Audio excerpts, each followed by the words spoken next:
երեկո։ Ակտիվի եթերում լուրերի հետքերով հաղորդումն է։ Եթե դեռ չեք բաժանորդագրվել մեր YouTube անալիքին, առաջարկում ենք միանալ մեզ օրվա ամենակարևոր ու բացառիկը բաց չթողնելու համար։ Գյումրու քաղաքապետ Վարդան Ղուկասյանը կալանավորվեց 2 ամսով։ Հիշեցնենք, հակակոռուպցիոն կոմիտեում քննվող վարույթի շրջանակում հոկտեմբերի 20-ին Գյումրու քաղաքապետանում իրականացվել էին քննչական գործողություններ։ Համայնքի մի խումբ պաշտոնատար անձանց կողմից, ըստ քննչական կոմիտեի, խոշոր չափերով կաշառք ստանալու, կաշառք տալու մեղադրանքներով ձերբակալվել էին 8 անձ, այդ թվում քաղաքապետ Վարդան Ղուկասյանը։ Առաջադրված մեղադրանքը Վարդան Ղուկասյանը չի ընդունում։ Նա հերքել է որևէ մեկի հետ գումարային խոսակցություն ունենալու մասին։ Պաշտպանական կողմը սա համարում է քաղաքական հետապնդում։ Լարված վիճակ է ստեղծվել Հայաստան-Վրաստան միջպետական ճանապարհին։ Բեռնատարների վարորդները փակել էին ճանապարհը, ինչպես ավելի վաղ նախազգուշացնում էին։ Հարյուրավոր վարորդների նշան բողոքի տարբեր մակնիշների բեռնատարներով փակել էին նշված անցակետերի ճանապարհները, ինչի պատճառով երթևեկությունը կատվածահար էր եղել եւ խցանումը հասել մի քանի կիլոմետրի։ Վարորդները բարձրաձայնում են. «Մենք մտադիր չենք մեր քայլերից հետ կանգնել, քանի որ մեր բողոքը ուղղված է Ռուսաստանի Դաշնության միգրացիայի կանոնների արհեստական խստացման դեմ։ Մենք ստիպված ենք այս քայլին դիմել, որպեսզի մեր կառավարությունը վարչապետ Նիկոլ Փաշինյանի գլխավորությամբ ձեռնարկի անհրաժեշտ քայլեր, բանակցություններ վարի ռուսական կողմի հետ, որպեսզի վերջիններիս կողմից ստեղծված արհեստական խստացումները մեղմացվեն»։ Զանգեզուրի միջանցքում աշխատանքները շարունակվում են շուրջօրյա։ Նման հայտարարություն են արել ադրբեջանական ԶԼՄ-ները, նշելով, որ այս նախագիծը տարածաշրջանի ուշադրության կենտրոնում է եղել 5 տարի շարունակ։ Նախագծի ադրբեջանական հատվածի աշխատանքների 95%-ը, որը համարվում է Արևելքի եւ Արևմուտքի միջև հիմնական տարանցիկ հանգույցներից մեկը, արդեն ավարտվել է։ Զանգեզուրի միջանցքը ռազմավարական նշանակություն ունի ոչ միայն Ադրբեջանի եւ հարևան երկրների, այլև ավելի լայն աշխարհագրական տարածաշրջանի համար։ Այս ճանապարհը կկրճատի Արևելքից Արևմուտք բեռնափոխադրումների ծախսերը, նվազեցնելով տարանցիկ երթևեկության երկարությունը։ Այդ իսկ պատճառով նախագծի իրականացման ժամանակ հաշվի են առնվել երկարաժամկետ հեռանկարները։ Նման հայտարարություն են տարածել Բաքվից։ Նշենք, որ Թուրքիան նույնպես ակտիվ ներգրաված է այս հարցում եւ անմասն չի մնում նախագծից։ Այդ երկրի ԶԼՄ-ներից էլ հայտնել են. Զանգեզուրի միջանցքը Թուրքիան կվերածի համաշխարհային լոգիստիկ կենտրոնի մեծ պահեստներով, որոնք կմատակարարեն ամբողջ եվրոպական շուկան։ Աջափնյակի խաղահարապարակում 2 երեխա վնասվածքներ են ստացել։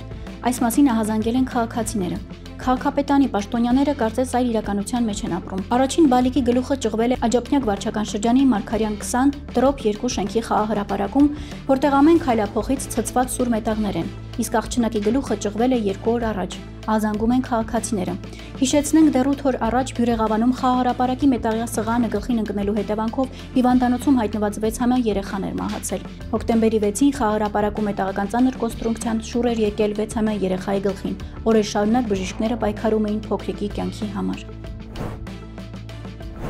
Դոժձ խմբագրությունը չի կարողանում տարբերակել Գյումրիի քաղաքապետ Վարդան Ղուկասյանին ԴՕԿ կուսակցության նախագահ Վարդան Ղուկասյանից։ Հեռուստաընկերությունը ռեպորտաժ է պատրաստել Գյումրիի քաղաքապետի մասին, որտեղ ներկայացվել է ԴՕԿ կուսակցության նախագահի նկարը։ Այս առնչությամբ կուսակցությունը հայտարարություն է տարածել։ Հարգելի տելեկանալ Դոժձ խմբագրություն, խնդրում ենք ուշադրություն դարձնել այն հանգամանքին, որ ձեր YouTube ալիքի վերջին հրապարակման ընթացքում, որտեղ խոսվում է Գյումրու քաղաքապետ Վարդան Ղուկասյանի ձերբակալության մասին, սխալմամբ օգտագործվել է այլ անձի, մեր կուսակցության պատվավոր նախագահ Վարդան Ղուկասյանի լուսանկարը։ Նշված լուսանկարը չի առնչվում նշված քրեական գործին եւ ներկայացնում է լրիվ այլ անձի։ Սա ակնհայտ շփոթմունք է, որը կարող է վնասել պարոն Ղուկասյանի անձնական եւ քաղաքական հեղինակությանը։ Խնդրում ենք հնարավորինս շուտ կատարել անհրաժեշտ ճշգրտումը, հեռացնել կամ փոխարինել հրապարակման մեջ օգտագործված լուսանկարը կամ ավելացնել բացատրական նշում, որ նյութում տեղի ունեցել շփոթմունք եւ պատկերված անձը կապ չունի հաղորդման բովանդակության հետ։ Մենք վստահ ենք, որ ձեր լրատվական ալիքը լինելով պատասխանատու եւ հեղինակավոր աղբյուր կհետեւի լրագրողական էթիկայի սկզբունքներին եւ կընդունի անհրաժեշտ քայլեր իրավիճակը շտկելու համար,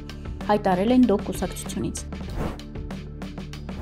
Հայաստանի Հանրապետության պաշտպանության նախարարությունը հոկտեմբերին բավականաչափ գնումներ է կատարել պետբյուջեի հաշվին, սակայն կատարված գնումներից ուշադրություն են գրավել հատկապես օղիների եւ արծաթյա ճարմանտների գնումները։ Հոկտեմբերի 2-ին Հայաստանի Հանրապետության պաշտպանության նախարարությունը ձեռք է բերել 250 պատվոպահակային վաշտի ծառայողական կրծքանշան, վճարելով 187.500 դրամ։ Հաջորդիվ պաշտպանության նախարարը գնել է 8 ծաղկեփունջ, որի համար վճարվել է 96.000 դրամ։ Պաշտպանության նախարարությունը գնել է տղամարդու ձեռքի տեսակի ժամացույց։ Համացանցում արկա տեղեկատվության համաձայն ժամացույցների մեխանիզմները շվեյցարական են, որոնց համար վճարվել է 120.000 դրամ։ Նույն օրը գերատեսչությունը գնել է որոգայթ փարած գիրքը, փափուկ կազմով 145.000 դրամ։ Հոկտեմբերի 10-ին գերատեսչությունը գնել է 6 հողի եւ 3 գինի։ Օղիների եւ գինիների համար ընդհանուր առմամբ վճարվել է 121,000 դրամ։ Այսպիսով ալկոհոլային խմիչքների գնումները չեն ավարտվում։ Հոկտեմբերի 14-ին Պաշտպանության նախարարությունը ձեռք է բերել սալորի թունդ եւ 4 հատ վայրի տանձի օղի։ Այս գնումների համար պետբյուջեից հատկացվել է 98,000 դրամ։ Նույն օրը ձեռք է բերվել արծաթյա ճարմանտներ։ Ճարմանտների համար վճարվել է 92,000 դրամ։ Այսպիսով այս բոլոր գնումների համար պետբյուջեից ծախսվել է 860,000 դրամ եւ սա ընդամենը կատարված գնումների մի մասն է։ Ստացվում է, որ պետբյուջեից բարբերաբար գումար է հատկացվում ալկոհոլային խմիչքների եւ արծաթյա ճարմանտների համար։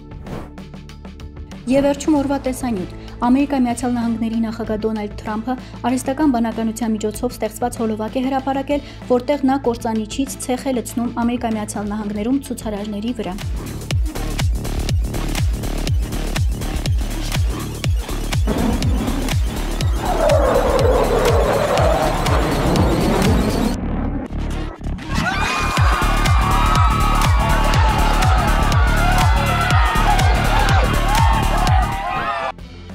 Այսօր այսքանը։ Մնացեք Փակ TV-ի հետ լուրերի հետքերով եւ ամենաբացառիկն ու կարևորը բաց չթողնելու համար բաժանորդագրվեք մեր YouTube-յան ալիքին։